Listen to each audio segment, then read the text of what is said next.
একজন নারী, শোনেন, একজন নারী বনু কাইনুকার বাজারে গিয়েছিলেন তার প্রয়োজনে।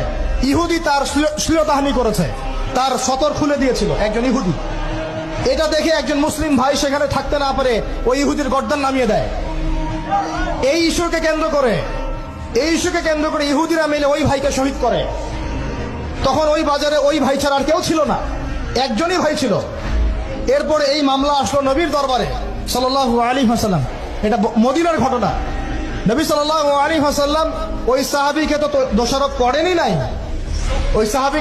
করেন নাই, বরং নিজে বর্ম পরে অন্য সাহাবীদেরকে বলেছেন, তোমরা বের হও, আমরা বনু কাইনুকা আক্রমণ করবো, ওকে এখান থেকে বের করে দেবো। একজন দিনী বোনের ইজ্জতের বদলা নেওয়ার জন্য পুরো বনু কাইনুকার ইহুদিদের সাথে যুদ্ধ হয়েছে। আর আমাদের বোনরা স্বেচ্ছায় ইজ্জত বিলি দিচ্ছ। তোমরা হচ্ছে মাটির তলে চলে যাও, তোমাদের বেঁচে থাকার চেয়ে মাটির তলে চলে যাও। তোমরা নিজেরা স্বেচ্ছায় ইজ্জতের বিসর্জন দিচ্ছ।